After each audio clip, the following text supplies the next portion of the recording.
टिड्डे पर वैज्ञानिक का प्रयोग। कहानी। एक बार एक वैज्ञानिक ने एक टिड्डे को पकड़ा और उसे अपने आवाज़ पर छलांग लगाना सिखाया। वैज्ञानिक टिड्डे से कहता, कूदो।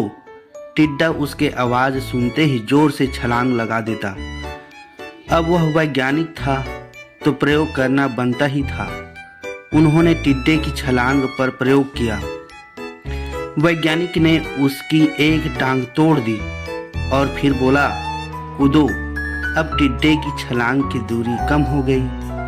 वैज्ञानिक ने उसकी दूसरी टांग तोड़ दी और फिर बोला, कूदो। टिड्डे की छलांग और कम हो गई। अब तोड़ी गई उसकी तीसरी टांग, फिर छलांग की दूरी और कम हो गई। एक एक करके बेचारे टिड्डे की सारी टांगें तोड़ दी गई। अब आखिरी टांग टूटने पर जब उससे कहा गया, कूदो, तो वह हिल भी नहीं पाया। अब वैज्ञानिक ने अपना निष्कर्ष अपनी डायरी में लिखा। जानते हो उसने क्या लिखा?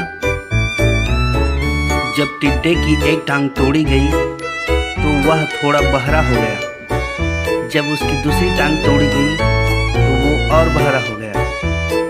हर टांग टूटने के साथ वो और बहरा होता गया और सारी टांग टूटने के बाद वह बिल्कुल बहरा हो गया।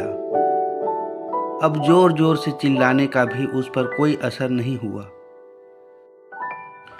वो तो अपनी जगह से हिला तक नहीं। छलांग लगाना तो दूर की बात थी। इस कहानी को सुनकर सभी को ऐसा ही लग रहा है ना कि क्या मूर्ख वैज्ञानिक था। इतनी सीधी सी बात उसे समझ में नहीं आई। या कुछ लोग ये भी सोच रहे होंगे कि ये तो किसी बच्चे को भी पता है कि टिड्डे की छलांग उसके टांग टूटने की वजह से कम होती जा रही थी, न कि वह बहरा हो गया था।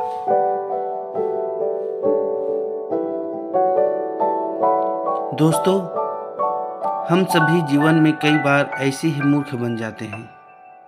कई बार जीवन में दो घटनाएं एक साथ ऐसी घटती हैं कि उनका एक दूसरे से कोई संबंध होता ही नहीं। फिर भी ऐसा लगता है कि गहरा संबंध है।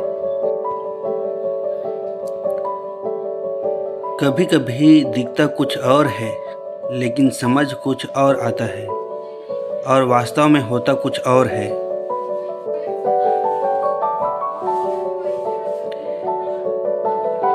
इसलिए अगर पछताना नहीं है तो जीवन में जल्दबाजी में कोई निर्णय न लें।